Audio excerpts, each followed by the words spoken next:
हरियाणा की सियासत में राकेश दौलताबाद का नाम हमेशा गर्व से लिया जाएगा। 2019 के विधानसभा चुनाव में राकेश दौलताबाद ने बादशाहपुर सीट पर निर्दलीय प्रत्याशी के तौर पर चुनाव लड़ते हुए 1,06,827 वोट लेकर विधायक बनने का गौरव हासिल किया, कीर्तिमान अपने नाम किया। राकेश दौलताबाद हरियाणा के पहले ऐसे निर्दलीय प्रत्याशी बने जिन्होंने 1 लाख से ज़्यादा वोट हासिल किए। राकेश दौलताबाद सभी पार्टियों और सभी बड़े नेताओं से आगे निकलते हुए ऐसे पहले नेता बने जिन्होंने 1,06,827 वोट लेकर विधायक बनने का कीर्तिमान अपने नाम लिखा। राकेश दौलताबाद ने अपनी सियासत को राजनीति की बजाय कार्यनीति के तौर पर आगे बढ़ाने का काम किया। वो एक विजन के साथ चलने वाले नेता थे, लेकिन 25 मई को लोकतंत्र के पवित्र त्यौहार पर वो इस दुनिया को अलविदा कह गए।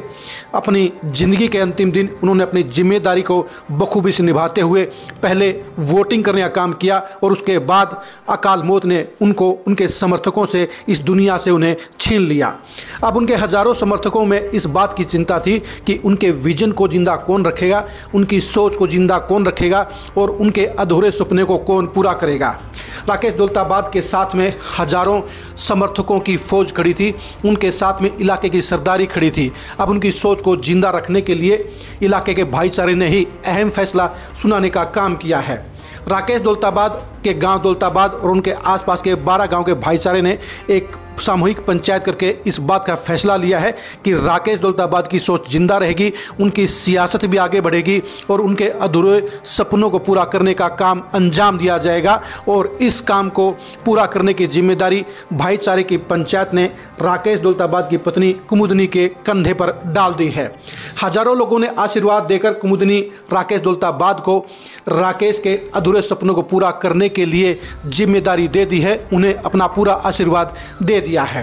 राकेश दौलताबाद 2024 के चुनाव में भी चुनाव लड़कर वो अपने अधूरे सपनों को पूरा करने का पूरा ब्लूप्रिंट तैयार कर चुके थे।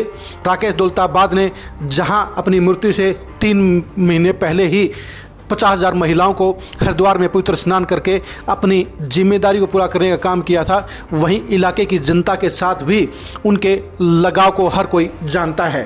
राकेश दौलताबाद ने जिस हिसाब से पॉलिटिक्स की, वो पॉलिटिक्स बादशाहपुर के कायाकल्प की थी, वो राजनीति, वो कार्यनीति बादशाहपुर के विकास की थी, वो कार्यनीति बादशाहपुर की खुशहाली की थी। लेकिन उनकी मौत के साथ ही उनके सारे अरमान अधूरे रह गए हैं। अब उनके अरमानों को पूरा करने की जिम्मेदारी भाईचारे की पंचायत ने कुमुदनी राकेश दौलताबाद के कंधों पर डाल दी है। कुमुदनी राकेश दौलताबाद को कभी सियासत में एक्टिव होते हुए नहीं देखा गया। राकेश दौलताबाद के साथ में उनके पिता, उनकी माता और उनके भाई ही हमेशा एक्टिव रहते थे।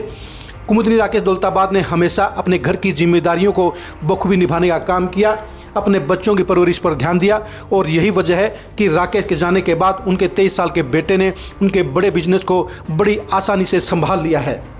लेकिन राकेश दौलताबाद के सियासत के अधूरे सपनों को पूरा करने की जिम्मेदारी अब कुमुदनी के कंधों पर आ गई है। राकेश दौलताबाद के सपनों को पूरा करने के लिए अब कुमुदनी को अपनी पूरी जिंदगी बदलनी होगी। अब उन्हें उस रास्ते पर चलना होगा जिस रास्ते पर चलते हुए राकेश दौलताबाद ने लाखों लोगों का विश्वास जीता था। उन्होंने अपने भाईचारे को साथ लेकर अपने आप को मजबूत ताकत के तौर पर स्थापित करने का काम किया था और इसी ताकत के बलबूते पर राकेश दौलताबाद बादशाहपुर में 1,06,827 वोट लेकर विधायक बनने का गौरव अपने नाम कर गए थे। कुमुदनी के ऊपर भी ये जिम्मेदारी रहेगी कि वो बादशाहपुर के इलाके का कायाकल्प करने के लिए, बादशाहपुर की खुशहाली के लिए वो इलाके के लोगों के साथ मिलकर आवाज़ बुलंद करें और अपने सुलझे हुए मार्गदर्शन में वो बादशाहपुर की सियासत में अपने पति के अधूरे सपनों को पूरा करने का काम अंजाम दें। कुमुदनी के ऊपर एक बड़ी जिम्मेदारी है, लेकिन इस जिम्मेदारी को वो इसलिए आसानी से पूरा कर सकती हैं क्योंकि उनके साथ में पूरा परिवार खड़ा है, उनके साथ में सारे रिश्तेदार खड़े हैं, उनके साथ में पूरा गांव खड़ा है, उनके साथ में पूरा भाईचारा खड़ा है और इसलिए हजारों लोगों के समर्थन के बलबूते पर कुमुदनी के लिए सियासत में सफलता से आगे बढ़ना मुमकिन नजर आता है। उनके सामने चुनौतियों की भरमार होगी, उनके सामने विरोधियों की भी बड़ी ताकत होगी, लेकिन राकेश दौलताबाद बाद ने ये दिखा दिया था कि अगर विजन की पॉलिटिक्स आपके साथ है, अगर हजारों भाईचारे के लोगों का समर्थन आपके साथ में है, तो आप किसी भी बड़ी ताकत से टकरा सकते हैं और फतेह हासिल कर सकते हैं। अब देखने की बात यह रहेगी कि राकेश दौलताबाद के सपनों को पूरा करने की ख्वाहिश लेकर हजारों लोगों के आशीर्वाद से सियासत में उतरने वाली कुमुदनी को बादशाहपुर के लोग कितना आशीर्वाद और समर्थन देने का काम करते हैं। कुमुदनी राकेश दौलताबाद के सियासी भविष्य को जानने के लिए आप खरी खरी न्यूज़ के साथ बने रहिए। बादशाहपुर सीट पर कुमुदनी राकेश दौलताबाद की सियासत के संग्राम को जानने के लिए भी आप खरी खरी न्यूज़ के साथ बने रहिए। बादशाहपुर सीट पर होने वाले चुनावी घमासान को जानने के लिए भी आप खरी खरी न्यूज़ के साथ बने रहिए। आप हमारे फेसबुक पेज को फॉलो कीजिए, आप हमारे यूट्यूब चैनल को सब्सक्राइब कीजिए। नमस्कार।